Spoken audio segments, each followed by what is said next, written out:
from 4 to 6 p.m. Eastern in Studio A. I discuss government, health, metaphysics, suppressed science, universal mysteries, little-known incredible facts, alternative energies, and even more than you can imagine. Won't you join us on Revolution Radio Saturdays from 4 to 6 p.m. Eastern for Voices on the Wind with me, Ivy West. There are lives in the balance, people under fire, children at the cannons. Because if your head's in the sand, your tail is a target.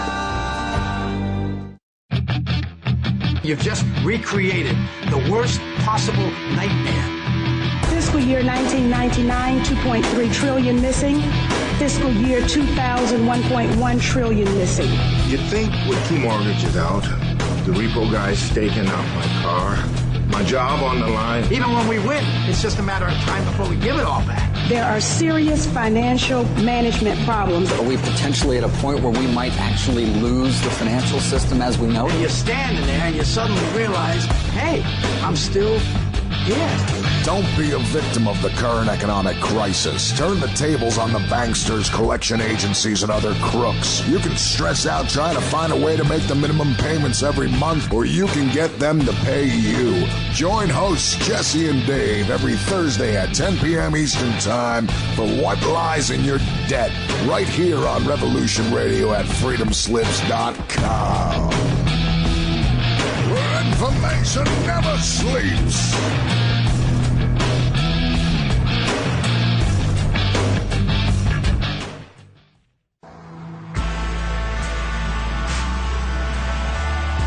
Don't unlock doors you're not prepared to go through. Hi, this is Angela Black, your host for our new show on Revolution Radio, World Horizon. Join me and the World Horizon team for the most up-to-date global news show on the net. We bring you fresh perspectives from around the globe without the constraints of mainstream media filters. World Horizon airs on freedomslips.com every Monday through Friday at 7 a.m. to 10 a.m. Eastern Time and is rebroadcast on our own Studio B weekdays from 2 p.m. to 5 p.m. Eastern. You can also catch our shows on YouTube whenever you want at youtube.com/Free Revolution Radio. See you there. That's World Horizon on Revolution Radio at freedomslips.com. Where information never sleeps. No more tricks. No more lies. Only truth.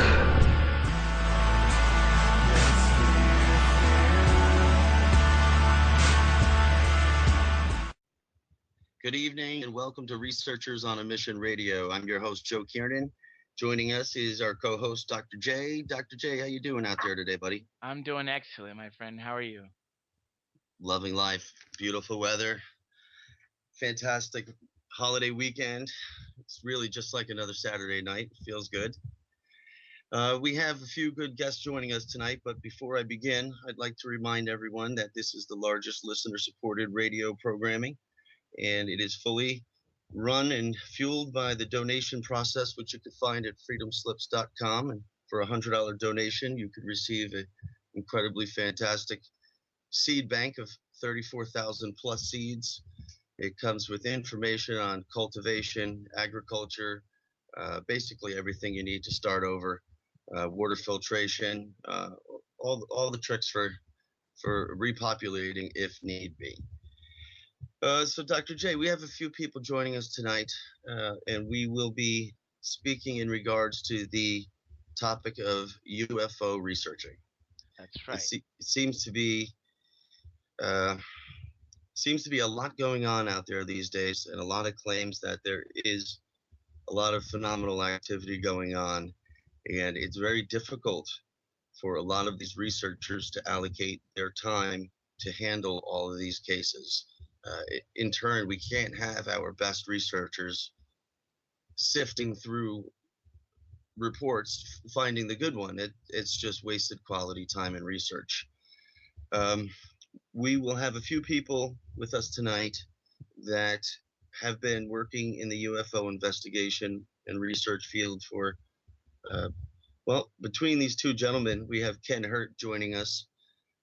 He has been researching the UFO phenomenon for 40 years, and I hope I'm pronouncing his name right. We also have Dave Stinnett joining us. He is the director of the UFO Congress and Conventions of New Jersey, and he has been 35 years in the field. So between these two gentlemen, this is 75 years of research, and we will be finding out the progress that's been made, and personally, and as all in all, as moving towards disclosure. And we're also hoping to have another guest join us tonight, which we will we'll cross our fingers, and we hope we'll have at least one more guest and possibly some callers tonight. So what's the big story out there, Dr. J? What are you up to these days? You know, just watching for some current UFO news here. We actually still have some sun in the California. We're on the west side. It's only 7 p.m., a little after 7 here. You know, I hear there's a lot of activity going on actually on your side. I hear there's a lot of locations where these current orbs keep showing up. And I know for a fact that there's been a few that have appeared on some of the bigger channels out there or internet places, internet websites. Other internet radio stations, that's right. Exactly. Yeah, so I wanted to ask you, actually, have you heard anything recently from anybody of what's the news? Well, there is a lot going on there in a lot of places up and down the East Coast, and I think a lot of people also forget about the amount of activity in the heartland, all the way down through Missouri, in Arkansas, and Oklahoma, not to mention Texas. That's always it's its own entity that has incredible things to happen there routinely. You know, Joe, I actually just recalled something that did come new this week. This is actually a case that goes back 30 years, and as a matter of fact, Dr. Greer modeled his CE5 around it. At least he gives credit to this source. And basically, this is how the story happened. It was 1984, and in Los Angeles, NBC was doing some premiere. And they were setting up their very famous peacock design with lights, a light array, in the shape of the NBC logo. And this was supposed to be a big gala where all sorts of people were attending. And from a distance came these three objects, very brightly lit, and they're traveling in the sky, and they get to that point. And they get just above it, and they basically investigated for like a second and then sped off. What they ended up concluding is they thought that it was a landed craft, and they went to investigate their own landed craft because maybe they weren't receiving the responses of what they send, and they realized that it wasn't, and then they took off. So that's a great way. That I challenge anybody out there listening to do this, to try to create something out of light that is so you cannot miss it from the sky, and try to invite something to come down and look at it. I think that'd be kind of cool, because if NBC did it by accident, I'm sure it can be done on purpose. So that's the news I got to tell you, Joe. How is it that I have never heard of this? It's actually MUFON researcher, one of our friends you've spoken to several times, Preston Dennett, wrote it in his very first book. Oh, sure. Yeah. His book was 1 in 40, and it came up because we were talking about Dr. Greer, and him and Dr. Greer go back to the late 80s, early 90s together. And Dr. Greer quoted that chapter, and he showed it to me. So I read it. I took the book home and I read it, and I was just amazed. I thought it had to do something completely different, but no, it happened to be about these movie producers, skeptics. They were skeptics until this event happened, but after that, they sure as hell weren't. That's for sure. I was just speaking to Preston the other day, and I had mentioned to him that I was looking forward to reading a book that he wrote, UFOs Over New York, and I'm trying to catch up on a lot of his work. And I mentioned to him I had no idea he had written so many books. And it always seems to be lately, I don't know why, but it's the 1980s cases. I'm just hearing over and over about the Hudson Valley cases of New York in the mid to early 80s. And I was just speaking to someone the other day who really hasn't spoken up too much about it over the years, but it's just still completely involved in everything that he experienced there. And another gentleman, Al Santariega, spoke to him several times through email correspondence, and That guy routinely has things going on, and he's still in the Hudson Valley area. So there really still is a lot of things that go on, and there again, we just need more researchers on it. We need more people lending a hand. We're open to help out. I mean, as a matter of fact, Dr. J, you know I've been doing this for a while, and I didn't mention this in the before shows, but I have a Ustream channel also, and it's under R.O.A.M Radio. It's under now, and the only reason I mention that is there are some nights here that there are really some incredible lights reported in the area, and so I have a fixed webcam that will broadcast 24 hours a day. At least I try to keep it up 24 hours a day. And the last few nights, there has been amazing things on there. And I don't do it for profit. I don't profit from it. I don't charge for anyone to go on there. I personally don't even run ads on my YouTube videos. It's all for everyone, all the time, in my opinion. And if anyone who is in an area who wishes they could really help out, maybe they wanted an opportunity to look for lights in the sky from wherever they are, where maybe there's not a lot of UFO activity. It's very helpful for me, for other people to look at it and then send me a message on maybe, hey, at 9:38 last night I saw incredible lights. I can go back and review that and give them the opportunity of making a discovery or possibly contributing. I mean, that's really what it is. There's a lot of people interested. How can they contribute? Because it's really going to take everyone, and there has to be a way that everyone can reach each other. I wish there was a better networking. I wish there was just more accepting of a social networking that could really help steer people in the right direction, because there's quite a few areas, I believe, in this country right now where people are filming and recording phenomenal activity that they've been ridiculed prior, and it really puts a bad taste in their mouth when that's who they turn to for some direction and insight. And usually they're treated with ridicule prior to reaching out. So we just have to make sure that we're encouraging. And although I'm sure a lot of these UFO reports become very monotonous and very routine, and it's very easy to categorize them and sort them in a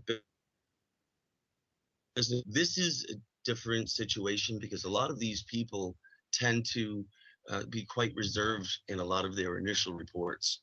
So if we could only find a better way, there's a lot of people out there that would like to lend a hand contributing by researching. I know there are organizations such as MUFON. You can go and register and be a MUFON registered investigator, and they're always welcome to the help. And there's a lot of other agencies, Newfork. There's plenty of contributions that everyone can do. So we're really trying to reach out to everyone who would like to help. And then we also want to speak to the people, of course, who are experiencing things and trying to record them better. And they might not have a good camera. There's one particular person named, I'll just give the first name, Kelly, in Bristol, England. She's unable to retrieve her files from her computer right now, and it would be very essential to get those files, but right now she's just unable to replace that computer. And as soon as we could get that replaced or a way to extract those files for her, we're going to rock and roll. But there's quite a few people out there that need help, and there's a bunch that like to give help. So if we could just find out some way, and of course it's going to take some kindness and understanding, but everyone together will definitely move it forward. Just, we can't be so resistant, and we have to be welcoming and understanding, although it becomes very mundane. So with that said, I wanted to bring in a couple people here, Doc. Mm-hmm. What we have is we have two great investigators, many years in the field, and they're on different paths, although with areas that come up, and the more you research, the better the questions become, and the only thing you really find out is you have 10 more questions. And I'm sure our guests tonight will know all about that. And maybe we could talk to them about why they've gone down the paths they have gone and what the road over the years has been in such a field. Dave Stinnett, are you there? Yeah, I'm here, Joe. How are you tonight, Dave? It's been a long weekend, let's put it that way, Joe. Well, it's only Sunday. I know it's just extra Saturday. You have a little bit to go. There's a lady here in Jersey, and every year she throws this big, party to her place, and it's got all the, George Filer and all the usual gang. It all comes rolling in, and you've got physicists, and so,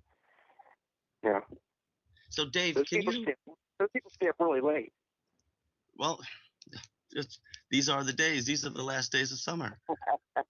Although my children down here in South Carolina, being a New York native myself, my kids always started school in early September, whereas down here, my children have been in school for 2 weeks already. So this is a very strange holiday for them.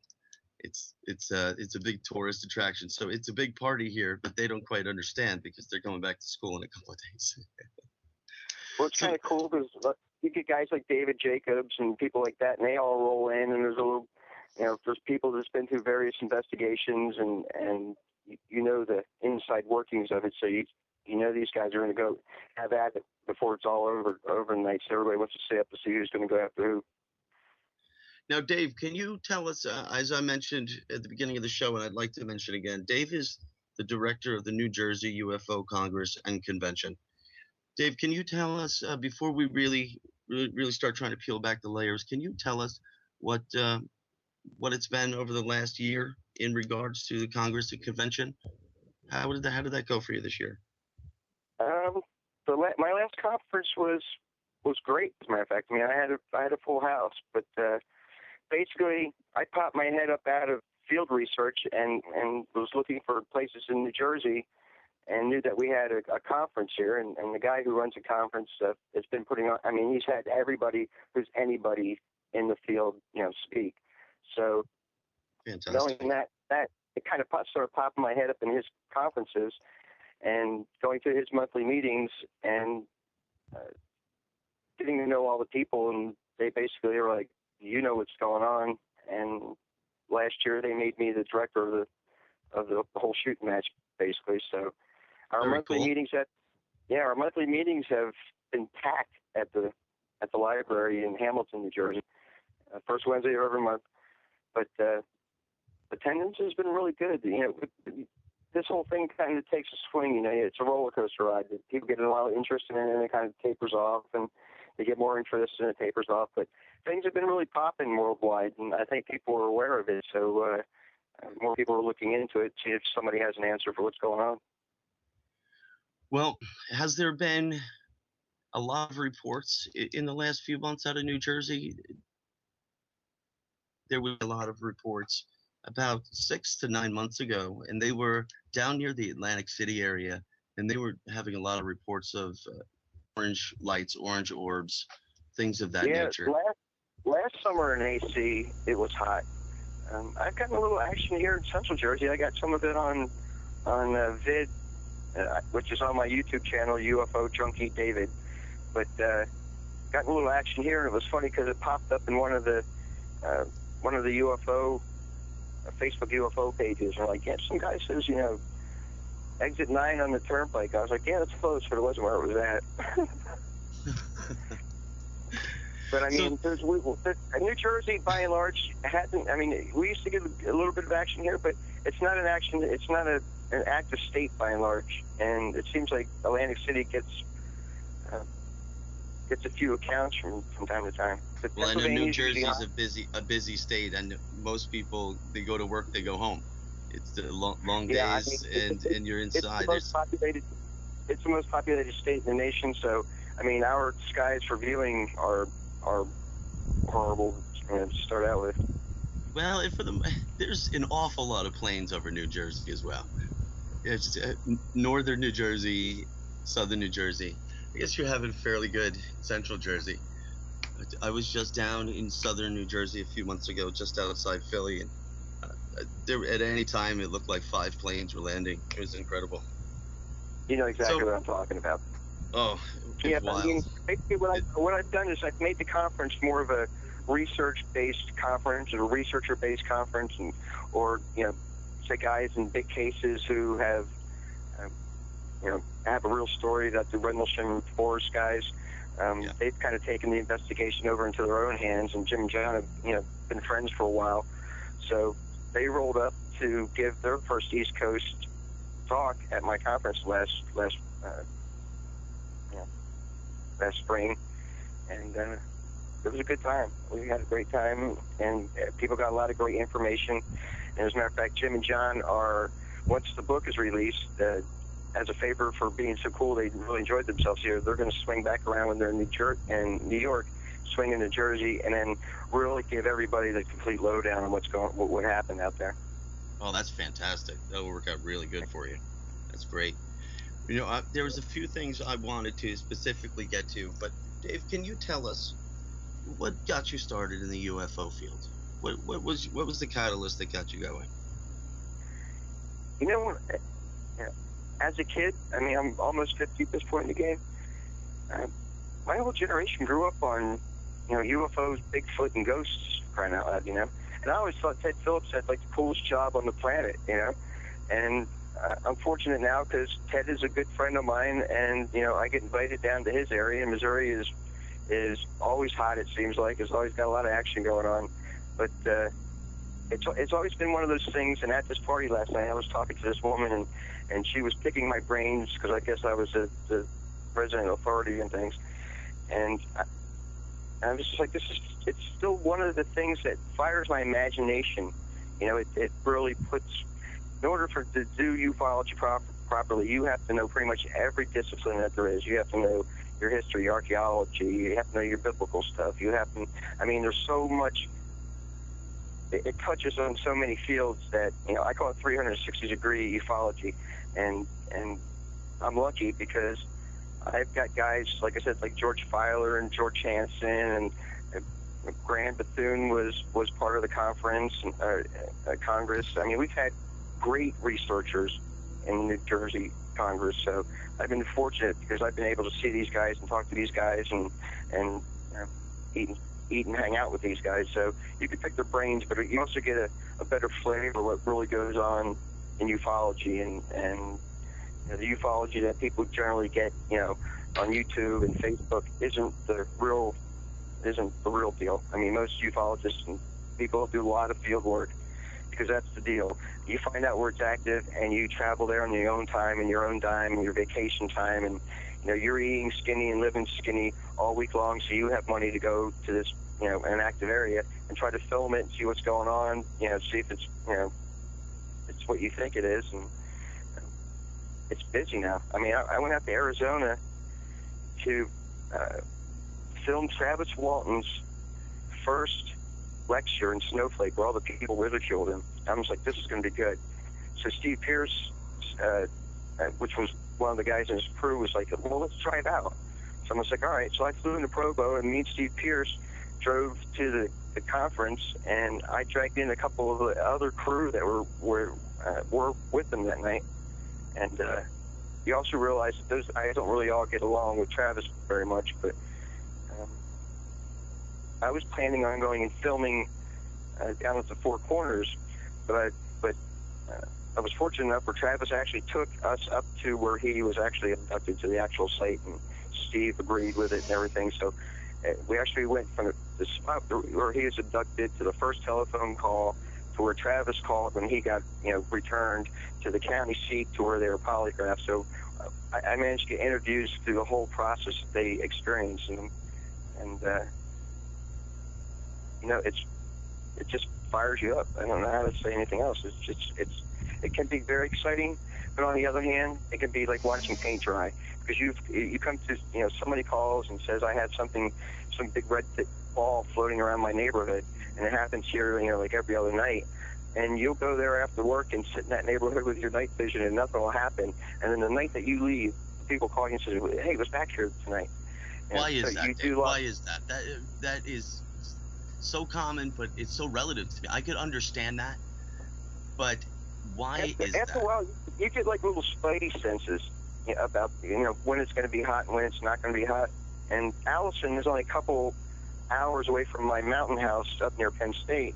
So after I came back, because I didn't get into the action out west, which is what I kind of wanted to do, I called Allison. I was like, you guys going out?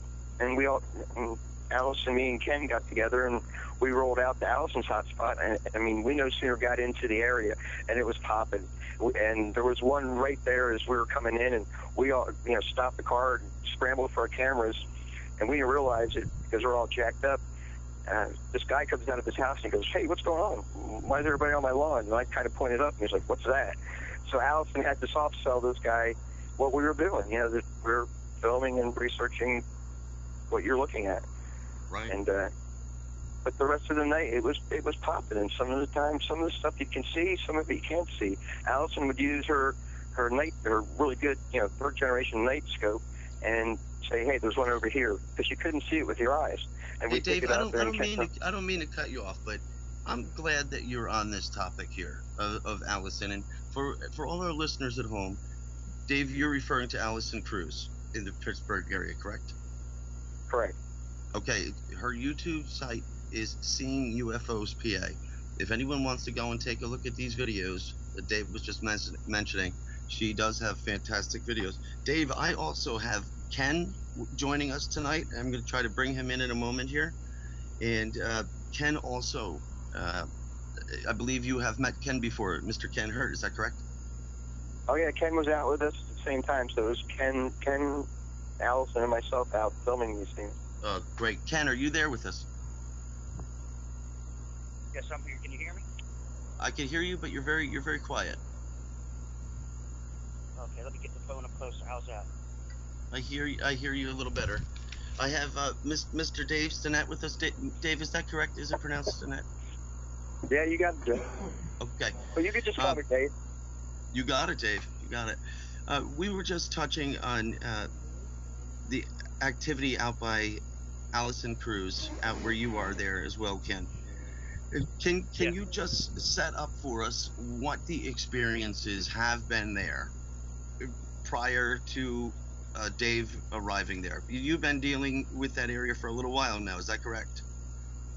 Correct. I saw my first one here in this area in 2008. It was the summer of 2000. The summer of 2009. Me and my best friend were night fishing in Verona, PA, which is just over and under the hill. It's right on the Allegheny River, and it's real close to Murraysville, where the high area is in the Penn Hills area. And we saw about 100 yards from us one of the orange orbs come out of the tree, and it was about I'd say the tree is probably about 50 feet high or so. It came out, it moved straight to it was in front of us. It moved to our left and hovered over the river for a minute. I don't know if it was checking us out or not. I don't have a clue. Didn't get any feeling that it was, but it might have been. There was two of us, and there was a bunch of kids on the docks behind us too. So it wasn't just the two of us. There was a lot more people there, and we were fishing, no drinking and no drugging or anything like that. And the ball of light comes out of the tree and hovers over the river for about a minute, and then slowly starts moving up the river. And as it does, it goes up in elevation, and then I would say around 1,000 feet, it just starts patrolling in big, huge circles. Can you estimate the size of the object? It was beach ball size. Glowing, obviously. Both the pulsating, throbbing orange color. Ken, the best way I can describe Dr. J and I watched a few of the videos again. We wanted to be fresh on them while we were here together. Is this one of the videos that I see where the orb appears to be in the trees? Is this similar to those? On my YouTube channel you're talking about? Yes. Are those the ones that go behind the trees? Right, it's behind the tree. It's not in it. Okay. There's a short clip that I took just because they look so eerie when they're slowly moving. It looks like it's through the tree, but it's actually behind the tree. But I just I saved that and posted it. It's like a 16-second clip. Just because it looks so eerie to me. Gives me You know, the one thing a lot of people ask me, and I'm sure you get it as well. Can you just let people at home know what kind of cameras you're working with? Because there's so many people out there that are new to this, and there really are so many different kinds of cameras. What are you working with there, Ken? For the night vision, I'm working with a Yukon Ranger 5x42. I have the same one. A monocular, right? Okay, yeah, we have the exact same one. And I have a mini DVR that I hook up to it so I can record. It's like an MP5 or so. It's really it's MP5. It does a little bit of everything. It's got a radio on it. You can play the TV on it, but and you can do the high quality. But of course, with night vision, you're not going to get. That's the recording device you use for your night vision. Yeah, it's a mini DVR. It's called a Soapit or something like that. I bought it from Soapit.com for like $50. It was on sale. It was originally like $130. I got it for $50. It's still that same price right now. So I checked it the other day. Dave sent it when he wanted to look at it. Wow, there you go. Thank you very much about that. And the color camera I have a Sony Handycam ABC high definition progressive. This thing records so good that you can make Blu-ray DVDs off of. Wow. It's HDR PJ710 is the model number. That is not a beginner camera. No, it's not, and I'm still learning. Believe me, and I have to read the manual all the time. And it also has night shot on it too. So that's what I really liked about it also. And when I use it during the daytime when I'm sky fishing, I have a 950 nanometer infrared filter that I use, and I put on the Yukon, and I'll also put on the Sony cam too, so I can catch the UFOs that fly around during the daytime that are invisible to the naked eye. How is that working out for you? Great. If you look at my YouTube channel, I have marked, I believe, when we look at, like, I guess it's like once it's let us know where to look for that. Daytime. Okay, at the youtube.com/user/HurtKen/videos, and it's HurtKen is my username. You really should look at Ken's videos. He has some amazing footage that he's been getting in the last recent months, and Ken, you really are doing really good work. I'm trying hard, and I'm just a baby in the field. I'm learning and asking all kinds of questions. It's a great help. It's so modest of you to say that. It's so modest of you, considering when we had last spoke, you had mentioned that you're 40 years into the field. Yeah. It's hard to consider you're a baby. Not in the field. 40 years sitting in the armchair reading a book on UFO phenomena and related subjects. and on the computer every day for 12 hours a day, since the internet started up. That's the kind of researcher I was. And I got fed up, got lucky, got some inheritance money, was able to buy this equipment to be able to do what I'm doing now. Now, there's a lot of people out there that would say you're really not doing a decent job, as you're really not a credible researcher unless you have a few initials after your name, or you have degrees to go with it. I'm sure you disagree with that fully, because once someone is hard set on a topic like this, it's as if nothing can get in their way, and information is very easy to absorb at that point, and you could really learn a lot really fast. Exactly. Well, how has this benefited for you? Well, I was going to say, I taught myself how to play drums. I'm teaching myself how to be an out in the field ufologist with a little help from my friends. How I started out, basically, what you're asking? What happened? I'm sorry, I missed the question. Yeah. No, well, more importantly, I steered away from the topic on you. Can you tell us more about these orbs that you're capturing on night vision? Can you tell us what are they doing? What do they appear to be working on? Are they working on something? Is it routine? Well, I'm going to be blunt and tell you exactly what I think, because I call it like I see it. And this is the pattern that we see. Around 9:30 or so, once the sun goes down and it's set really good, the little sentry blinkies as we call them sometimes. They'll fake like a star or a planet, and they'll hang out and they'll just hover. And they're lookouts. What they're doing, they're watching out. After a few, the orange orbs will finally show up, appear out of nowhere, and they start patrolling. They start moving around. Not fast, Now, not slow. Ken, there's a lot of average people. pace.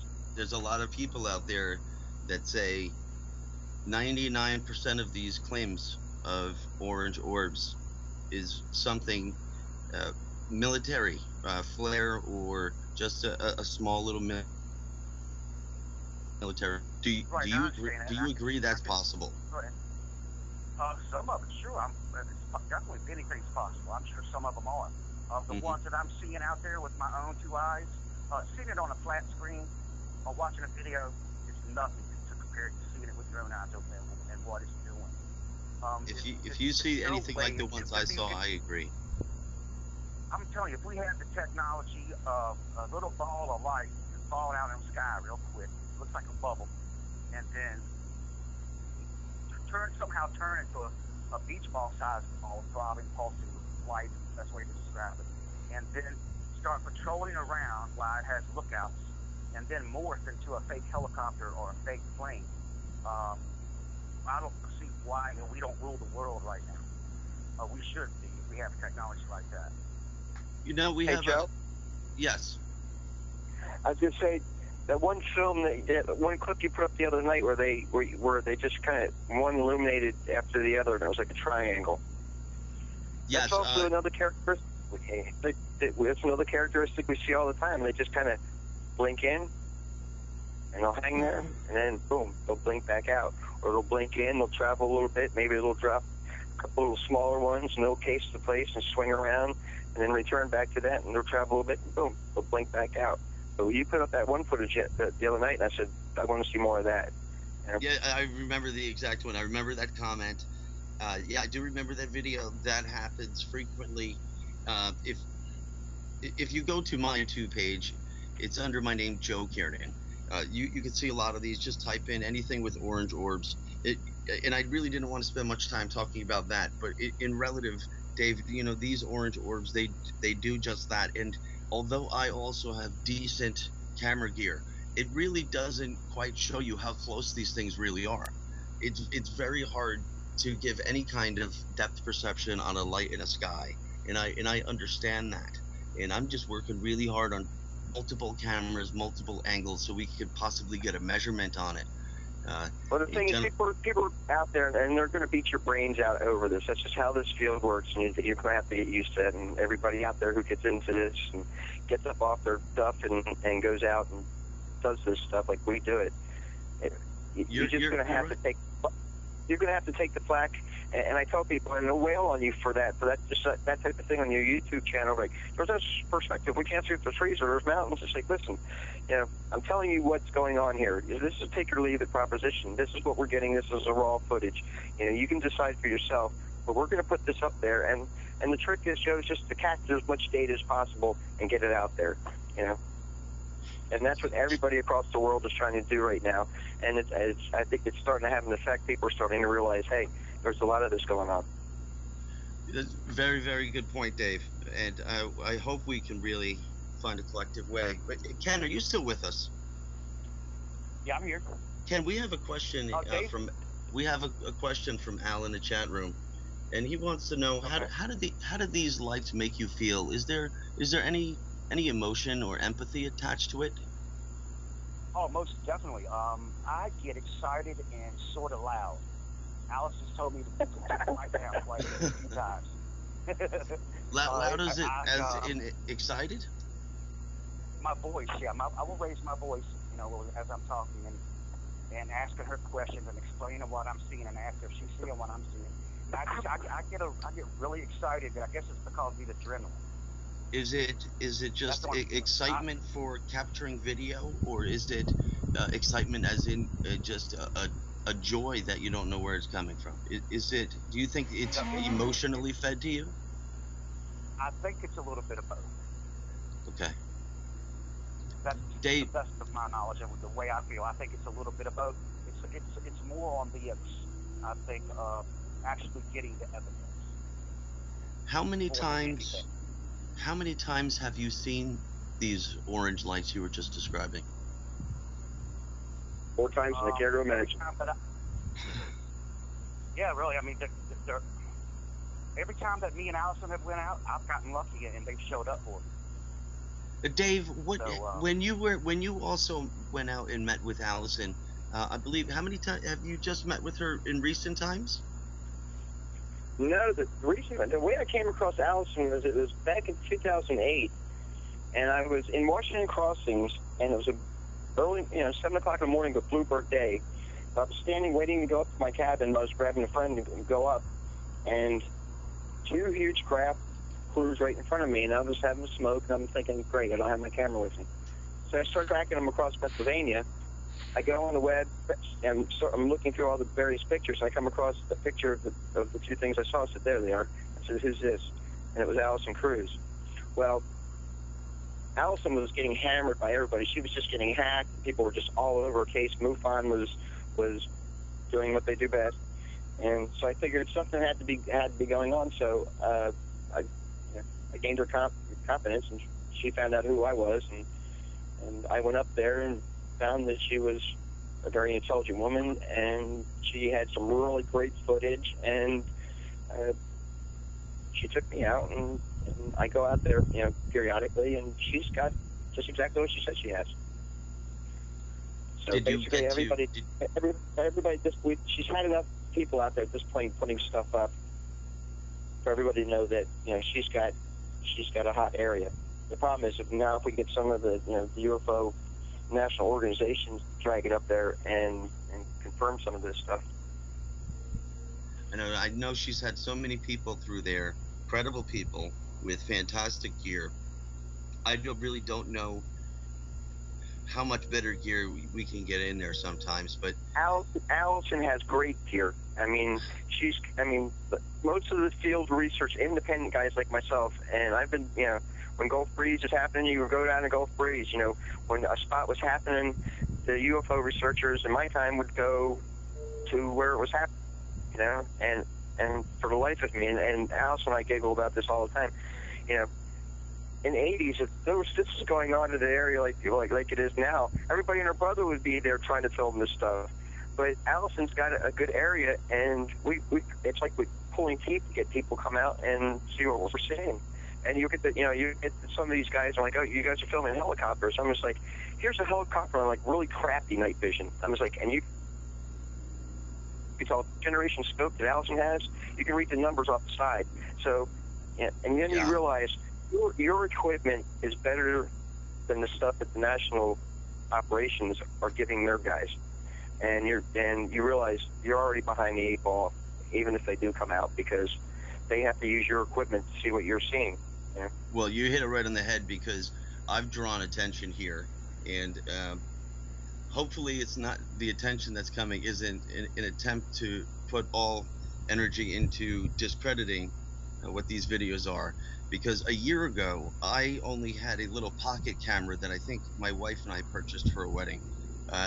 Until this thing started becoming so routine and so many reports came in, I now have 2 Sony broadcast cameras plus everything else, and I have not had one investigator show up here with a camera close to the gear that I have, and it really becomes very frustrating when your videos are being discredited, especially when they're posted on YouTube. The format, the compression format really kills good videos.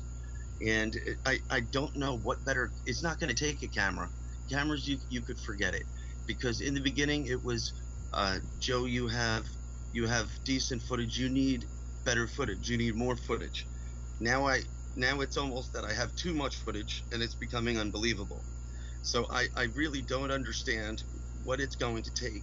And for a lot of people out there that don't have resources and are just seeing things routinely, sometimes there's people I speak to, and Dave, I'm sure you could corroborate this, some people are very frightened with these orange lights, especially when they happen very close to their houses.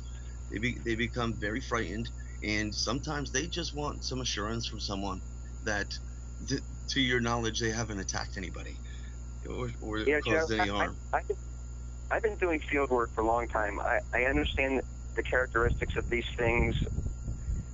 You can tell, you know, when at this point in the game, like, and Alison, since she works in an active area and has been so long, you start to understand the characteristics of whatever these things are. So when you see somebody else's video, you can kind of ping what's going to be good. But the problem is that these national operations, their guys in the field, don't know that. They don't know that stuff. They haven't been in the field long enough. So you're pointing out stuff to the quote-unquote professionals, investigators, and that's the problem. And it frustrates everybody in the field. I mean, I know exactly how you feel because we all go through it. The thing is, I've been going through it for decades. You know, so to me, it's not. I don't even deal with that arm of it anymore. It's just collecting the data, getting the information out there. You know, where the difference with myself and many others were, I ended up in one way or another speaking on behalf of a number of people. Some people that feel it's still too taboo, or they're in fear of their positions at work. Some of these people are community figures. Some of them are one of the police officer, a few firemen. We have Mr. Gary Travis from North Carolina, who, Mr. Travis, I'll tell you, Dave, is a very special guy. He's a businessman, a respectable gentleman. I met him a few months ago. Hell of a guy. He saw these lights while on the beach, visiting the beach with his family, these orange lights. And he knew right away that these were not flares, that they were doing things that really shouldn't be going on. And he wanted to get a better look. And one of the nights he was able to capture some decent footage of it. And what I'll tell you next is, he's so sure they're not flares, and I'll tell you why.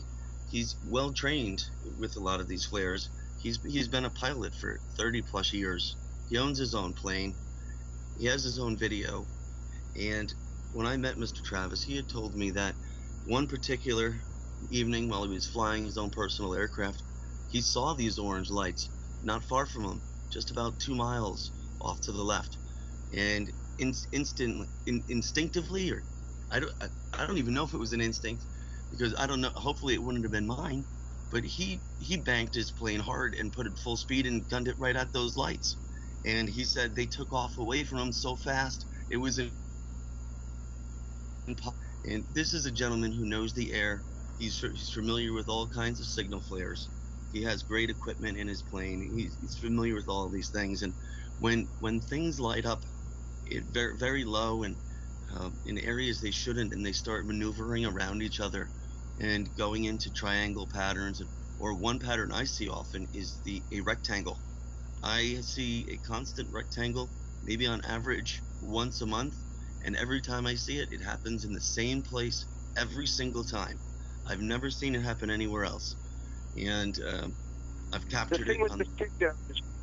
The thing with this too is that it's part of the phenomena that all the ridicule and all that stuff. I mean, we know it's out there, but they've been studying this for a long time, and there's a tinfoil hat measure to this, because you can, like, I was at a big national sales dinner, and the conversation got slow, and somebody piped up saying, "Hey, Dave's a UFO investigator," and everybody has a big laugh, and it's all giggle and stuff like that, and maybe they'd say little stuff.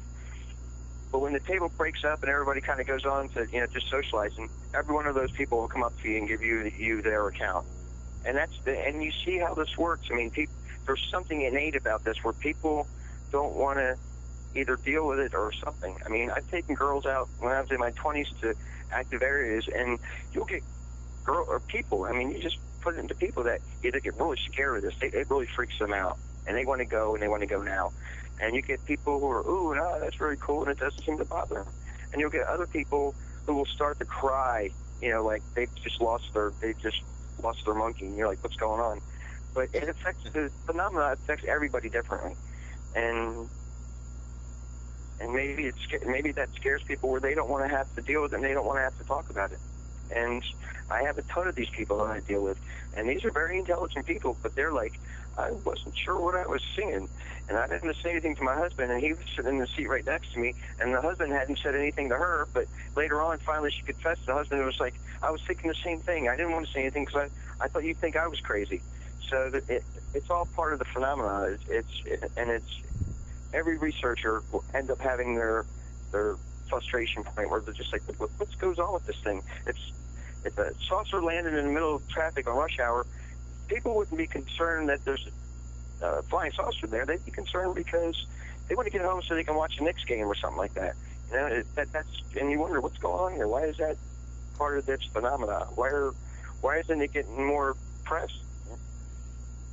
Well, David's right. Joe, can I oh, Ken, please take. I know you want this one. Something? I know you do. Go for it. Okay. David Stinnett is 100% exactly right. People got their head in the sand. There's an absurdity built into the phenomenon, and I believe it's there to keep us confused and keep people's heads in the sand. I'm going to give you a quote from one of my favorite ufologists. His name is Jacques Vallée, and he is a doctor. And, quote, he says, human beings are under the control of a strange force that bends them in absurd ways, forcing them to play a role in a bizarre game of deception. And when I say that, read it, look at it, I get chill bumps. My gut tells me that I think he's pretty much got it right. And he does. What David just said is 100% right. And I think Jacques Vallée is one of the closest people to ever hit the nail on the head. The man thinks outside the box, and if anybody has not read his books, read his papers, they need to get on the internet and do it as fast as they can. Some of the books are one of the first ones that I read. Thank God that I read some of his stuff first before I got polluted by all the junk and disinformation that's out there right now. But and that's still, I get fooled sometimes too. We all do. And it's part of the game. Well, Ken, it is a frustration that it's tough to come over, but the people that really persevere through it, they usually end up doing a lot of researching on their own. Hello? Yes, hello, Alison, are you with us? Yes, I hello, am. Sorry. Thank you. No, it's fine. Dave, Ken, we finally got a hold of Alison, and we're happy to have her here. Alison, we were talking just about your case just for the last few minutes here. We're really happy you could call in and join us tonight. How are you? I'm fine. Sorry, I got stuck doing some other things. I have a business to run. I understand. I'm just very grateful you could join us because we have Dave and Ken on the show that you know, and they have a lot of your case in common. It was so funny because earlier today I was talking to someone about you, Alison, and I said I was excited that Alison might call into the show tonight, and she's been such a good friend to me. And it's so strange the way technology is, because I said she's such a good friend, but yet I've never spoken to her and I've never met her.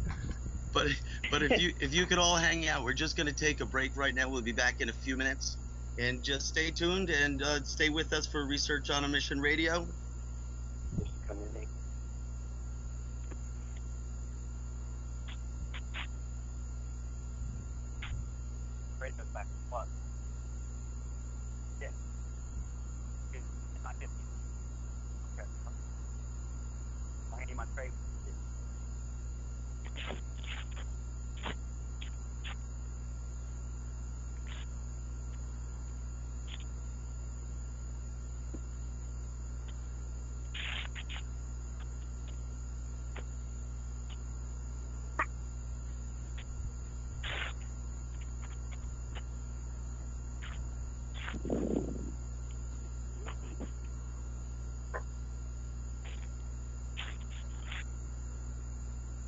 Good evening, everyone. Welcome back to Researchers on a Mission Radio.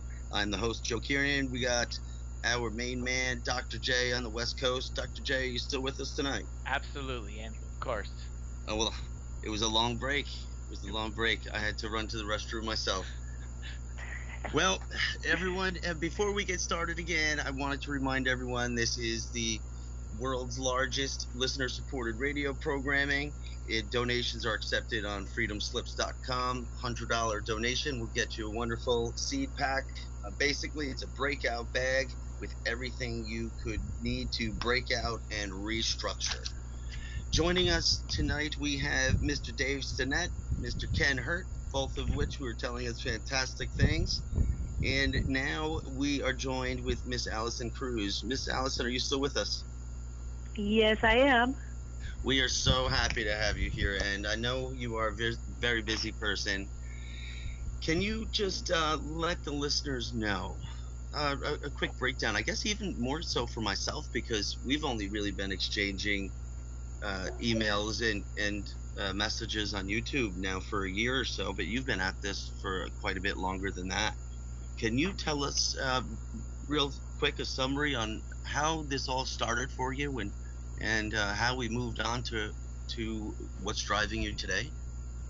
Yeah, I'm going to have to stop somebody from trying to Skype call me right now, though. Well, that's us here at the studio. We were just trying to, either way. Which one do you want to use, this or otherwise I got to turn it off? You can turn it off, Alison. Okay. Okay, good.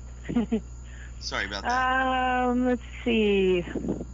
So when did this all start happening for you, where you are in the outside of Pittsburgh?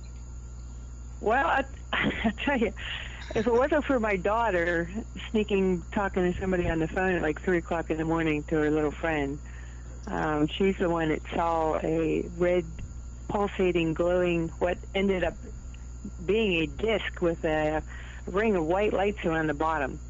And it came up the valley in front of my house. It's wooded. And there's power lines down there. And from what she told me, they came up the power lines and stopped and hovered over the neighbor's big house down in the valley. And it kind of wobbled a little bit. And then took off towards Delmont, PA, which that's been pretty famous, I found out later, for a big cigar and other UFOs being seen over that. There's a underground natural gas storage site there. And it's on Roger Marsh's website, actually. He has an interview with a security guard who in the 80s worked at the mall where the big cigar apparently fried some in-ground huge giant fuses for the whole mall. And so that has gone on apparently in my neighborhood for years, but I was living in Florida at the time all that was going on, so I had no idea that our county was known for the Kecksburg crash in the 60s and had Bigfoot sightings and all these other weird things like that. Which still, I don't want to know anything about Bigfoot. I have my hands full with UFOs there, but but she when she said it was a weird red glowing plane, and when I had her draw it, she drew a classic disc shape. It had hardly any bump on top of it. And after it split, from our little valley there, it went towards the area where the kid on the phone that she was talking to, and that kid looked out the window and saw like 6, 7 red lights. And he even ducked because he thought they were coming at him, So after that, I started my garden, unfortunately. But I didn't see the first one until October of 2008. Hers was in June, and that subsequently was the same time in Europe. In the UK, they had this similar type of red or orange light sightings, mass, I think in July of 2008. And looking back, through all the records and reports and stuff, I'd have to say the summer of 2008 has started this current wave that we still happen to be going under worldwide. And most countries around the world are reporting a similar type of UFO action, and it doesn't seem to be abating. It just seems they move to different areas, more craft show up, blatantly where everybody's been able to film them and stuff, like over St. Petersburg, Russia, downtown Moscow. So, the claims of, that's secret USA crafts, or stealth bombers or whatever. We have scalar wave technology, blah, blah, blah. It's kind of ridiculous to say that, we can do that and hover over major Russian cities without them getting mad at us. Something. That's got to be a good point. Now, Alison, this has all been very surreal, what's been really going on in your area. and a lot of people question it. They're very they really put you on the defense quite a bit. I'm sure it's been very difficult for you to constantly push on and keep trying to get your message. Are you still met with such resistance on a lot of your claims? No, because there's so many other people.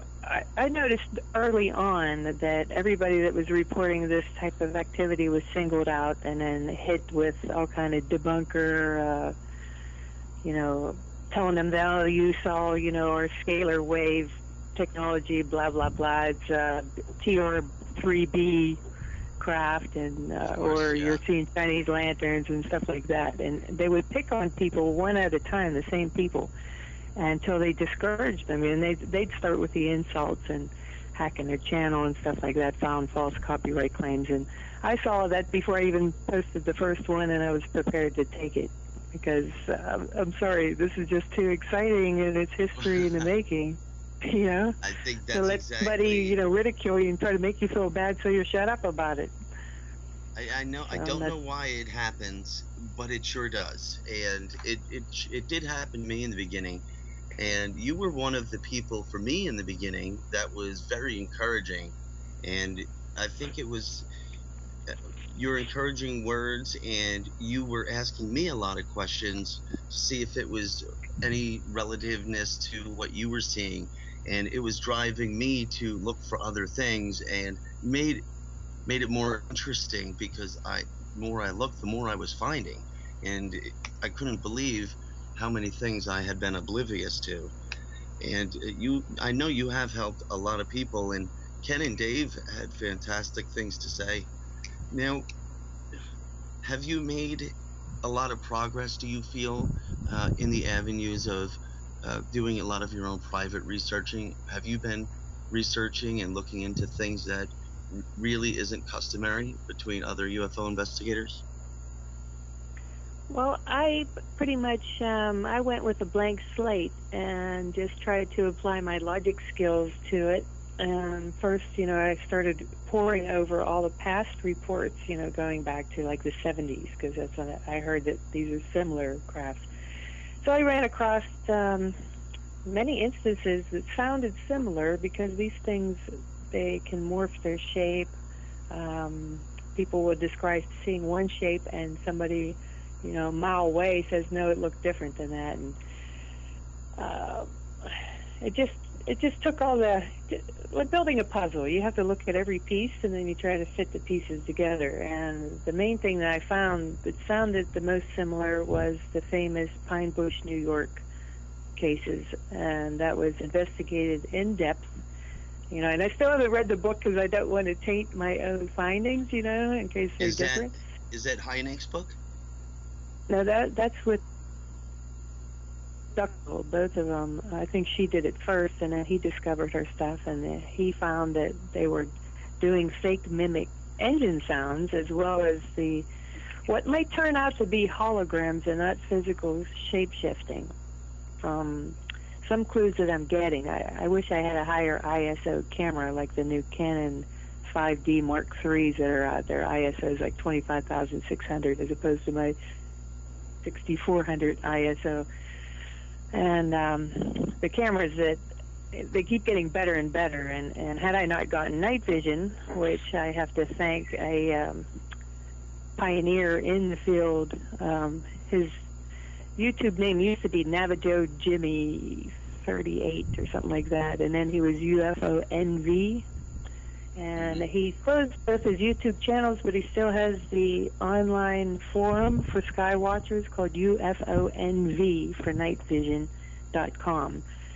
And all the advice that, is tried and true that will work on detecting them and seeing them and filming them, we're all kind of sharing the information. I didn't mean to cut you off, but we have a caller here that's joining us from 724 area code. Hello, are you with us? I am. Can you hear me? Hello, this is your host, Joe Kiernan. Who are you tonight? Evan Bradbury. Hello, Evan. Hey, how are you? Alison. I'm all right, Joe. How are you? I'm doing well. So you know Miss Alison Kruse as well? You're familiar with her work? I am quite familiar with her work. He's come out with me. That's why. So why don't since we have the both of you, why don't you just tell everyone, all the listeners at home, a few of the very interesting happenings that occur, because I know you really do come across some incredible things. I think some of the most interesting and also some of the most current. Is there? Well, I don't know what Alison's covered so far, but I'll tell you though, when I did first join Alison, when was that, Alison? I think it was 2010 or late 2009. You contacted me about seeing the orange one. Yeah, and that one came out very with snowy. Time, and you got that bright one in your face. And I think January 2010. Yeah. The first time we went out, just the best you can describe it is just a light anomaly that appears out of nowhere. That is accompanied by no sound and no the most eerie sensation possible. But it's incredibly interesting. A lot of people say something coming up over the hillside. It's very hilly out here where we are, and we'll be out, late at night in some of our hot spots, and all of a sudden you'll start getting hits on your trimeter, and electromagnetic fields start to go crazy, and something starts rising out of the woods, and it looks like it could be hundreds of yards away, but it's even like 1,000 yards away or something, but it's actually probably within a few hundred yards, maybe like 3-4, and there's just a pulsating, ball of light that these silent, I guess they're craft. That's the best way I can put it. They're all over this area, and they sort of come and go seasonally. So our contacts up in Canada will see them when we're not seeing them, or they'll be down in South Carolina. You'll see them off like Hatteras Island. You get a lot of stuff coming from there. But most of my experience has been with just these light anomalies that morph into what they may think is aircraft, which is weird. I don't know. You'd think they'd have it all figured out by now, but they'll once the bright light is done, it shrinks down, and you'll see the red and the green lights start coming out, and they start thinking like aircraft. But it's very easy to tell because of the way they move, the fact they don't make any sound, and they're very interested in, I guess, mining areas where we're doing a lot of drilling up around here. They seem to get almost, because there's a lot of drilling going on, especially with fracking up in Pennsylvania, so they start getting almost like agitating a hornet's nest whenever we start drilling. That's just my very observation. I was really hoping to even touch on that. I know Alison and I had spoken about the possible similarities in the geographic areas in relative with elements and what is found in the soils. And I don't have any mining here, but does that really seem to be the case? When there is drilling and mining, do you really think that there is a high draw at that point? Yeah, I do. Especially in Texas, there, the name of the place is eluding me right now, but there's actually video of guys at a drilling well, and they're watching the things. They're hovering like it's watching them. And even in nearby Latrobe, I had 2 people contact me there that they had a triangle craft hovering over a newly drilled gas well that had to fire. They light them on fire for a while to burn off some crap. And that thing was just hovering around them. And they had the orange fireballs cutting through their backyard and stuff. That's how most people have found me, just like Evan, because they saw one on their own. And when they searched my UFO Pennsylvania or Westmoreland County or whatever, they ended up finding my videos. I've not gone plastering notices all over town or, talked about it over town. I figured the people that have seen these will do a search like I did, because I wanted to find somebody else had to have seen it.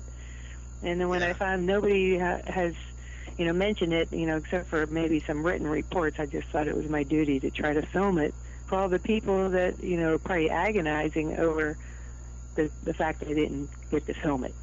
When I first took to YouTube, when I started seeing the orange lights regularly, I wanted to find people in my area possibly that were seeing the same thing as well. And not only did I find people in my area, but I was so shocked on how many different places around just our country that the same thing was being reported and multiple people were seeing it and the same descriptions, and no one was getting anywhere. And yet it's happening routinely in the same places. And it was almost as if the people who should be caring had no care at all. Yeah, Now, right. Now, Allison. Joe, can I say something? This is Ken. Can I just add to what Allison's saying? Go ahead, Ken. Come on in. Yeah. Okay. If you watch Allison's and mine's videos, you will see a pattern that they do, and they will always go over the ridge down in front of us and down into the woods, and that's where the old coal mines are at. And they're showing a definite pattern. They do that all the time. Mm-hmm. Yeah, actually, from watching all these years, and it's only because I have that good night vision with the 5x magnification lens on it, that I started noticing that a higher flying moving star, or like night vision, you can see this weird little twinkle to it. And if you keep watching, it's moving really, really slow, and it will come over the area that they frequent the most. And when that stops, I start looking to the woods down below it that I've seen them in so many times, and that's when one will flare up. Now, we've had opportunities in the past, because the city lights are behind me where my only observation point I have left. All the other places have been sold on me. Before I would get a different angle, and I could actually see the little spheres kind of float down from that fake poofing star, we call it. And sometimes in the summertime you could see it in the daytime. And a nearby resident, Rhonda, her YouTube channel is Rhonda UFOs. She's been able to film them just like a nearby guy in North Irwin, which is, we're all within maybe 5 mile square area. So it's our area that they like.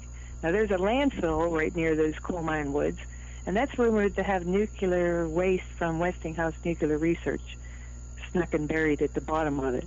And I'm wondering if they maybe put some in the old mines too, because some guy just got busted for getting rid of, toxic waste in mine shafts. So it makes me wonder whether they keep coming there for that, because they'll show up and then they pace back and forth at least 2 or 3 times, and they get their morphing thing done over, with that bright flaring up thing, and then they fly off real fast, imitating our own aircraft navigation lights. And until I caught the one coming out of the trees, maybe 1,000 feet away from me where the power lines were, to verify that the length of the thing was maybe 6 to 8 foot long.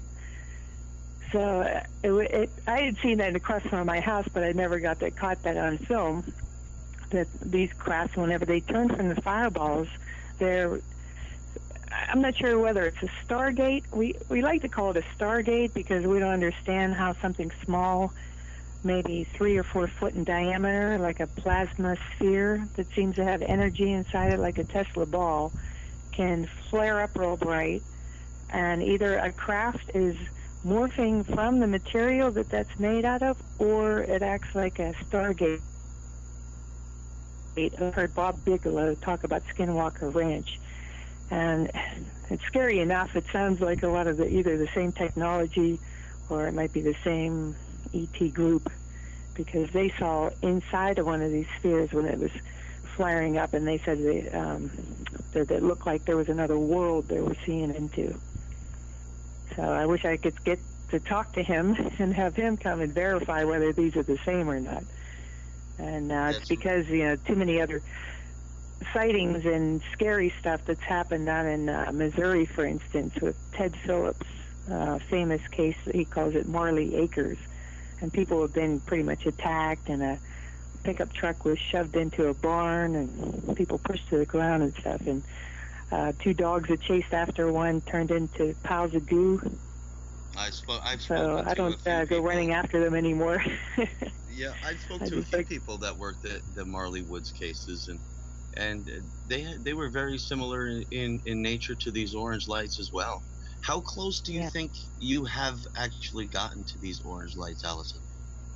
Well, I was hitting early on when there was a spot in front of my house, and we taunted them so much they stopped coming there. They haven't come there probably since early 2010 or late 2000, maybe late 2010. No, probably early 2010. We were taunting them and chasing after them, hitting them with spotlights, laser pens, and stuff like that when they're down in the woods. And a couple of them, they would flare up and change, I'd say 1,400 feet away from me. And, I'd taunt them with the laser thing, and they would never respond. But I did have a fuzzy dark green sphere orb thing about the size of a soccer ball, maybe basketball, drop down, straight down from the sky, come almost to a stop, but went invisible several feet off the surface of my deck. I'd say maybe 8 feet away from me. And I could see it in a corner of my eye coming down and then disappearing. I didn't have night vision then, but I knew that it was there. And I even talked to it. I said, look, I know I'm not worthy, not on your level, technological advancement, maybe spiritual, but I'd really be honored to meet you because I know you're sneaking around here and, you've been detected. So, I could tell everybody there's nothing to worry about if you introduce yourself at the very least. But, it occurred to me maybe they just didn't understand what I said or anything because nothing happened. There was no reaction at all?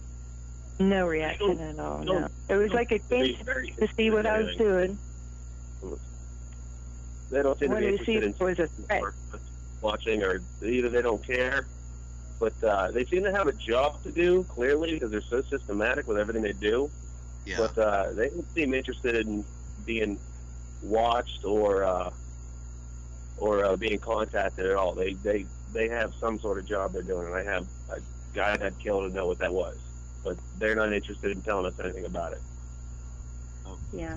The obvious question is, what are they looking for? What are they doing? It's got to be something that's highly interested. You were mentioning. Go ahead, Dave. I'm sorry.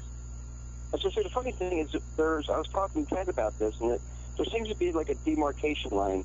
And at least in the States, we don't seem to get as much lenticular craft, the classic flying saucer. We don't really see much of that here. Mexico seems to get a boatload of them. But in the States, we seem, somewhere like around the year 2000, we stopped getting flying saucer sightings, and we get these orb sightings instead. So I think some people are trying to wonder what the... A lot of triangles, too. Yeah, triangles are another big one. Orange triangles? Specifically orange? Now they're usually black triangles. I'm sorry, the black ones. Yeah. Okay. Allison, you were saying something? Well, I usually just kind of dismiss the black ones by and large because I figure they're some sort of craft that we have. Right. Anytime I've seen something through a large black triangle, it really does seem to be aircraft related. However, I've heard many descriptions that are nothing like the things I've seen, so I can't speculate across the board. But there is. So let me say something. In Dr. Ellen Crystal's book, she was witnessing these triangle crafts hovering above the treetops, and they would just take a nosedive into the woods and then go into the ground and completely disappear. So, I mean, I don't know if we got that kind of technology or not. So I know some of those black triangles are ours. There's no doubt about it. I'm sure. But some of them aren't. There was actually one recent case with the black triangle, and it was a couple. They came onto a freeway, and they saw this thing over in the field, and it was just hovering. Then it would do a complete 180 flip, and they couldn't believe what they were seeing, so they came back around on the exit ramp and got back on the highway again, and this thing rose up and came over the highway, and they said a police officer was following them at that point in the game. But what they realized is the cop hadn't seen the triangle, that they were, specifically kind of being allowed to see that this thing was there, but those type of flight characteristics don't sound like anything we have. Let's put it that way. Well, I keep telling the people that they're, telling me that I'm seeing TR-3Bs and stuff. I said, when you can explain to me why our secret military whatever needs to sneak down from the sky like a sphere, park in the woods, is a little sphere, then that sphere rises up, starts going crazy like plasma, cold fission, they're shining like the sun, to expand size and turn into or emerge a craft out of it so that it could sneak around with fake navigation lights just to observe our planet, then shrink back down into a sphere that shoots back up to the sky when it's done. There's no logic that anybody can come up with to explain why our secret evil cabal or whatever that some people like to spew, why we would need to go to all that trouble just to observe woods, basically, old coal mines and stuff. It's ridiculous. There's no logic in it. Alison, if I may, I'd like to bring in a gentleman by the name of Ahmad. Ahmad, are you here with us? It's a Mad Painter, and yes, I am.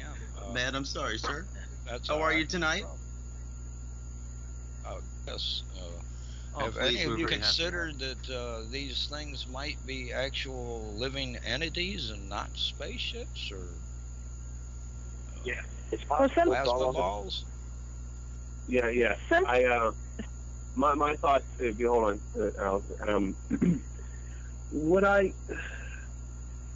if you remember, of course, I'm sure you do. A lot of our footage that we've gotten whenever we're watching these things is we have an inordinate amount, and almost always we see a lot of ghost orbs, I guess as they're traditionally called. You watch yourself some ghost hunting shows, and you'll inevitably see them, or you can go online, what they look like. We've caught plenty of them just hanging out and watching us while we're actually filming these, let's just call them anomalies.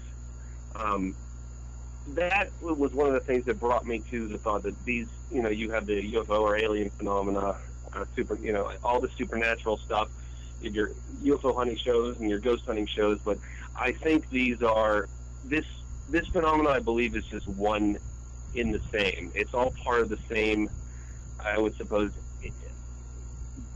interdimensional world that exists right here with us. And but as far as these craft might go, I don't think, at the top of my head here, I would have to say that they're not like craft, like a flying saucer full of little green men or grays or whatever you want to imagine. I think these are beings made just of energy, just these interdimensional beings, and I believe that they've always been here. The whole, Native American and Aztec, concept of Gaia, they may be like some sort of keepers, or they watch over the earth. They've always been here, and they're very interested in the things we're doing. Can I break in for a second and add to that? Yeah, please do. Hey guys, I've been thinking a while, and have been speaking with some researchers about what's going on with that, and a lot of us seem to agree that they have a mastered E equals MC squared without the huge explosion. If they have E equals MC squared mastered, they can take that energy and convert it to any kind of matter that they want. It could be a car driving down the street and you would never know it. I think that they are that good of fakers. They got it down pat, and they're manipulating us every day. You think that there is a manipulation? Do you think there is a technological advance to these? I know it's possible it's a ball of energy or a being, an entity, whatever we want to call it. To me personally, when I see the orange lights, I describe it as it is life. I don't know if it has to be a physical body or not. I'm not sure, but I really get the aspect that it is life in essence. I don't know what it's doing. And I agree. And if anybody tells you they have all the answers, that they're full of crap, don't listen to them. That's so long for us to get where we're at now, but because nobody really knows, and it's totally behind the energy. Human beings' brains we just cannot comprehend what's going on. I think if whatever's behind it, the source, would sit down in front of you and explain it to you, we still could not wrap our minds around it. That's why I think it'll never ever be solved totally. I had wondered myself whether there was actually a living, humanoid or whatever type of being inside these, until Who Took My Mojo, my contact in Southern Oregon. he actually got, a lot of footage. He's been following where they were landing regularly, and he's keeping his secrets. I don't bother trying to get it out of him because he really wants to meet them. And he actually said that he thinks they touched him, and his arm glowed green for a while. But in his footage, and what he's seeing in his bare eye, it looks like the crafts are translucent shells. And inside, he saw smaller, bald-headed ETs with a faster-moving, taller one. And this one, you could actually see where it reaches up and strokes the head of one of the smaller ones because it lifts something up like it's giving it to him and showed affection. And that have been abducted said there's always a taller one and usually 3 smaller ones that are... And I know Who Took My Mojo on YouTube that you're mentioning, he has fantastic gear as well. He's not working with amateur gear here. He has top of the line stuff, and he's routinely putting out incredible footage that sometimes one video after the next, each one of them could be a fantastic piece of evidence. And he like that. He got a university. I'm sorry, but I was just going to say real quick that he is definitely a true credit to the field. He's putting it out there, and he doesn't care what anybody says. Him and his partner Will Smith also he's up in Canada. They work together and they do very thorough work. I suggest that if you can find them, search them out, and look at their stuff. Well, this is why we have everyone here on tonight. We would have liked to have had Who Took My Mojo. He is most likely in his location that very few people know about, and I don't blame him for it. I really don't. He has a great deal of care and respect for the area and what he's seeing, and at his point, this is why we have everyone here with all of these researchers that we do on our own. Why does he need to bring someone in? If he were to contact a national agency for UFO reporting or investigation, what could they offer him? He has some of the best gear, and he has some of the best areas, and maybe he has information that we would all like to have, but I appreciate that he's handling it with care, to be honest with you. Me too. The authorities would probably handle it with a set of handcuffs or something. Well, it could be worse. It could become a tourist attraction, and people don't realize that, like Walker Ranch and ranches like those used to be attractions to people like me in the 80s, where you could go to these private people own these ranches, and you could roll in and catch the action that's happening there tonight. If you don't know or not, these ranches have been shut down by the federal government. And the only way you're allowed to visit these ranches are by invite only. Is right that now right? they are. Yes, I've talked to James Gillian, and that's what they've done to him. I did not know that. I know Gillian has quite a bit going on. It's an amazing thing. Now, are they turning these ranches into a quasi military or government operation where it's almost government access or private sector work done at them? Skinwalker Ranch has security there, and they will follow you around. But it doesn't appear like there's anything like really happening there anymore. It doesn't seem like you get a ton of the anomalies. Maybe a little bit of stuff is going on, but for some reason it seems quiet. And, that's been commandeered by the authorities as well. So it seems like if there's an area that's hot and they can get the land rights to one way, shape, or form, it seems like it's done. Now, Can I make a comment about that? Oh no, please, Ken, go ahead.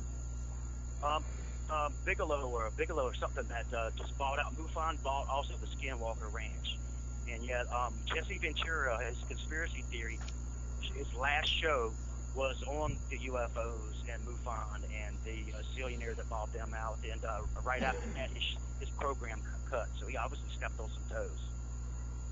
Yeah, well, that's to be expected, but not for a man in his stature. He's been pretty good at dodging all the bullets and plowing through. Now, Alison, if we could get back to your area, since we have a lot of people here with us that have been able to corroborate all of this, and it's incredible for everyone. These lights that you see, how do you? Is it in a location that really doesn't get a lot of people to see them at night? Are you in a particular area, or do you have a good vantage point that gives you benefit over others to see these lights? Well, like I said, there's only one spot left now that I could actually see the many hilltops that they frequent, more than one hilltop, and every one of them have old coal mines in it.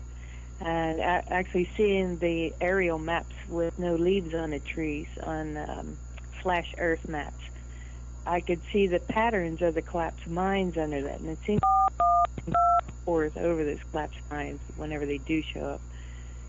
And a couple vantage points are in their house at night. They usually show up 9:30 till midnight is if they're going to show up. And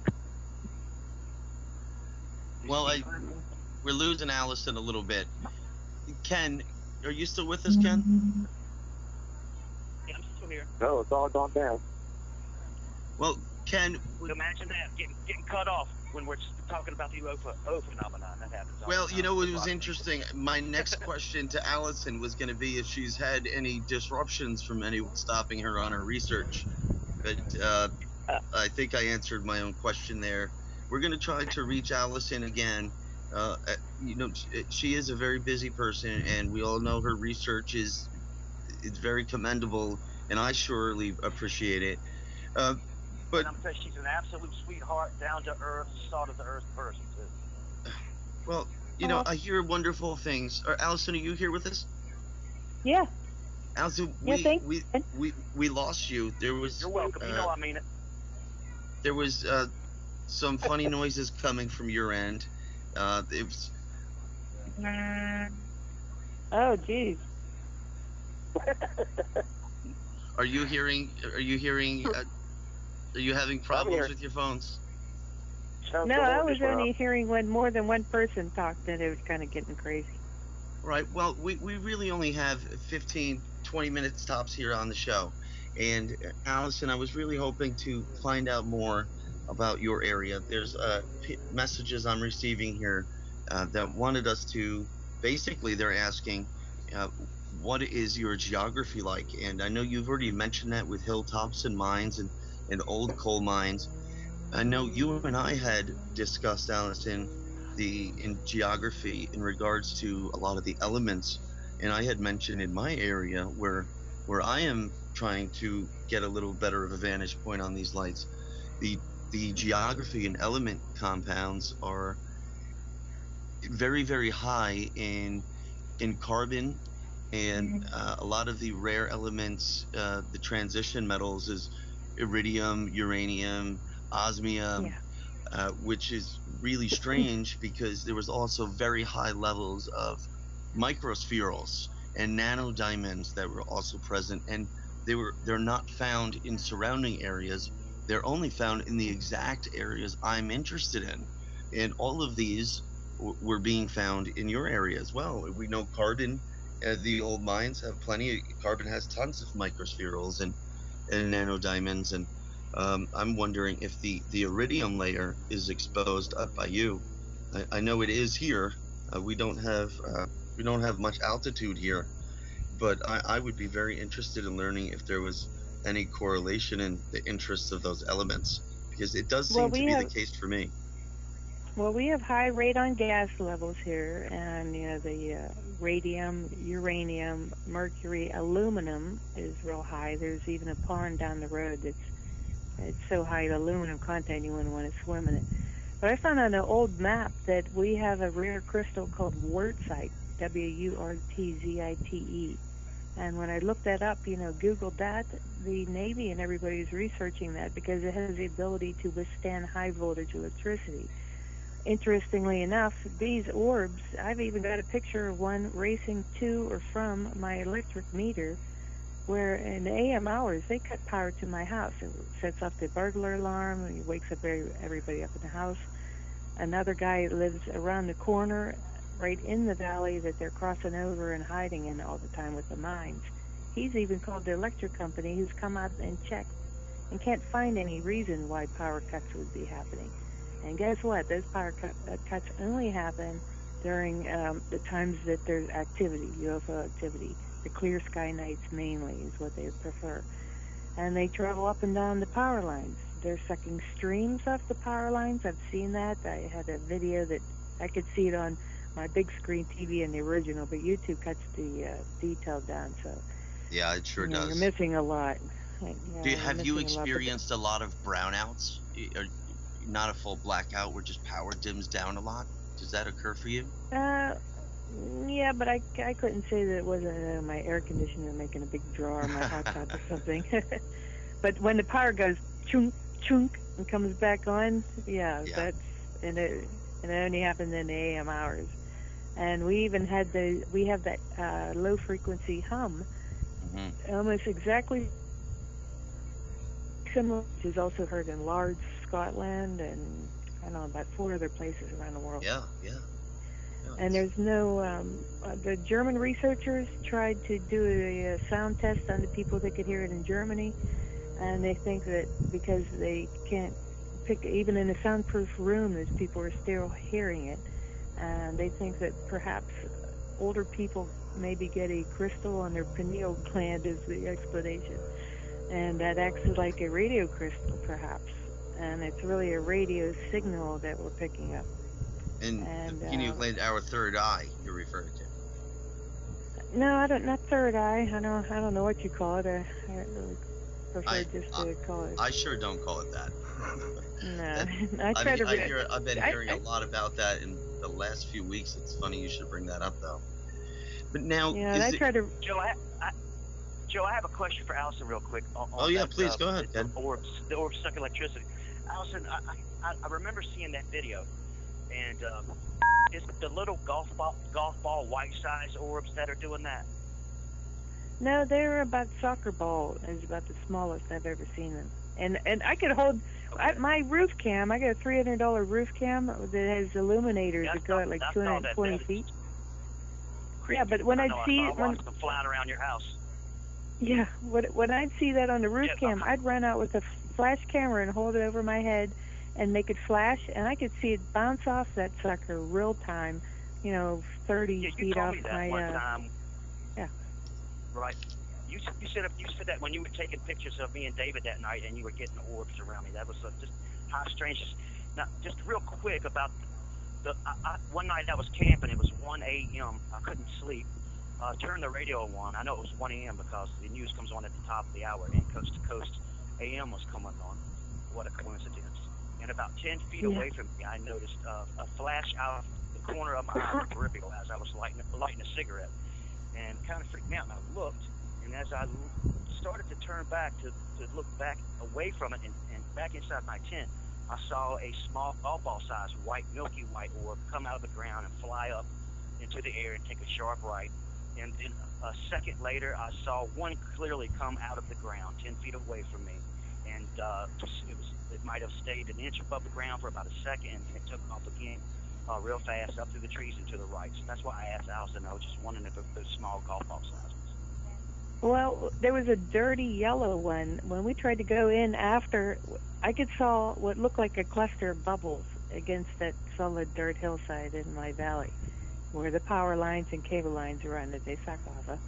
And it just looked like a cluster of bubble soap, like in a kid's bathtub. You know how the bubbles move and glisten? It looked like that in the binoculars. I didn't have night vision then. And I said, well, my guy was like, well, let's just go over there.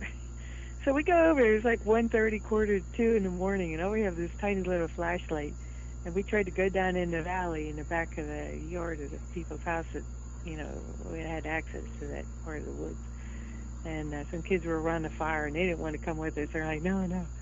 So we tried going down in there, and the flashlight battery started going dead. My camcorder battery started going dead. And then we hear this big metal plate banging sound.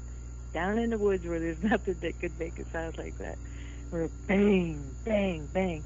And there's other people online that have video of this similar sound. It sounds like a big metal road plate banging. And we're like, we should get out of here. I can't even film it if they come after us or something. And as we turned to leave, there was a dirty yellow, about a golf ball size thing, down in the bush about 8 feet away from me. Just dim, dirty yellow color. And I said, this is it. Let's get the hell out of here. because it was too close. Wow, that sounds And I just like said, something that Dr. Ellen Crystal experienced. And I always tell you that, Allison. yeah, I have to read the book. Going through, you are too. 20 years later, 30 years. Put it back. Yeah, it's almost been 20 years now. So, yeah, you got it. Yeah. I bought it for a friend of mine the other day. It was 1 cent on Amazon, and the shipping was like $3.99. So it cost me $4.52. Well, we're gonna be running out of time here shortly, and when the music starts coming on, I don't want to cut anyone off. I have a few people on here that I'd really like to give proper attention to. I'll start with you, Miss Allison. Can you let everyone know where they could find these videos of yours that we're discussing, and what you're possibly working on these days? I'm on YouTube. My YouTube channel is called Seeing UFOs PA for Pennsylvania. And you could just type in, UFO Pennsylvania on their YouTube, and it should show me, or the Pittsburgh area. But there's some guy's been harassing me from New Jersey. He's made all these fake channels, trying to make fun of me or something. I don't know. It's amazing the efforts some of these people have put in. Yeah, this guy's a stalker. He paid some Irish hacker to hack my TV. I know that's when I first started speaking with you about all of this stuff.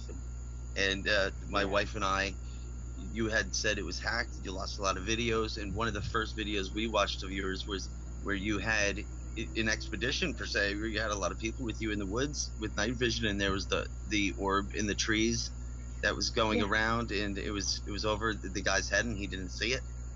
That was one of the first videos we saw. And I said, I cannot believe this much is going on. It drove me to want to know more, but also it was the same reason when people said, why don't you just run over to where these lights are? I said, I'm just really not too sure what's over there. Is there really is something going on? I really didn't know. I said, see that? There's something in these trees. I don't know what that is.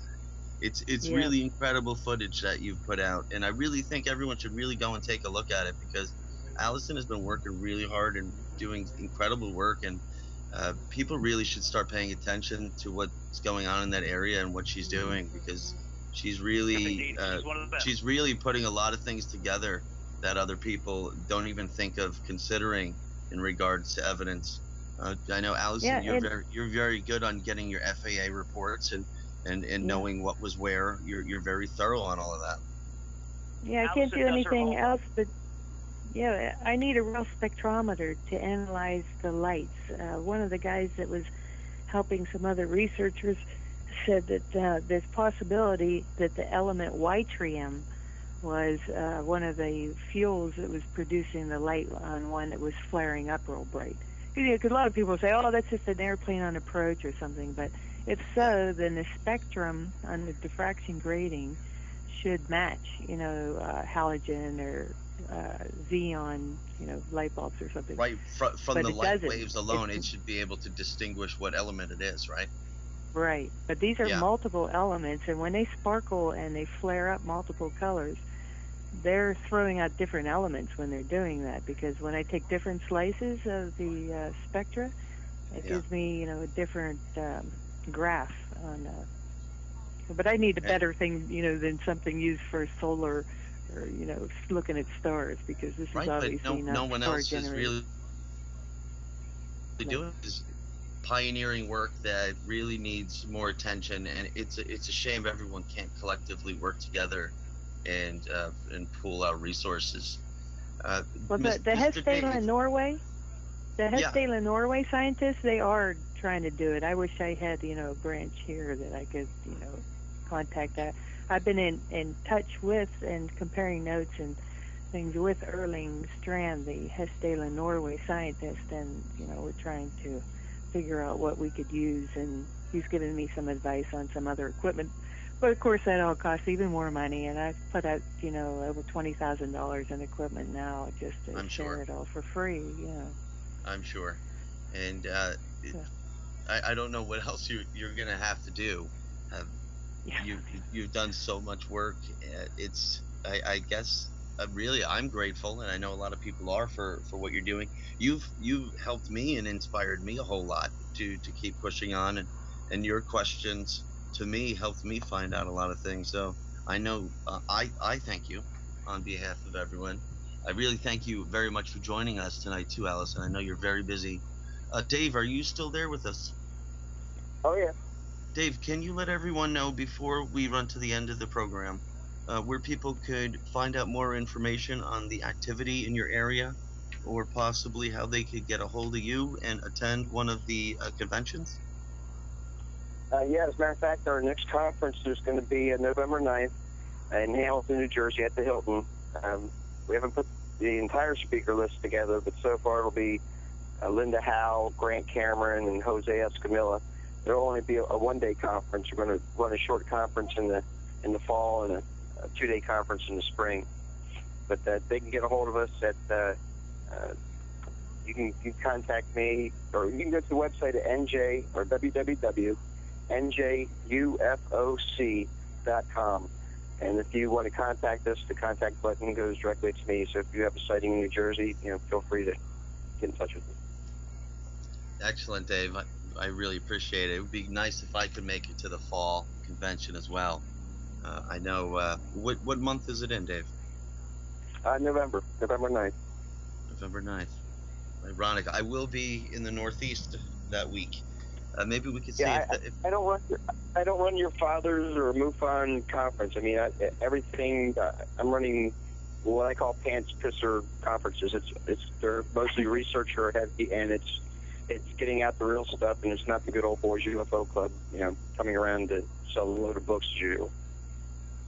I understand. Yay. That's why I'm not here. I'm not in it for that, and I know none of you really are. But I think it's fantastic that you do this for everyone who's interested. You won't see any ads on any of my UFO videos. You never will. I know.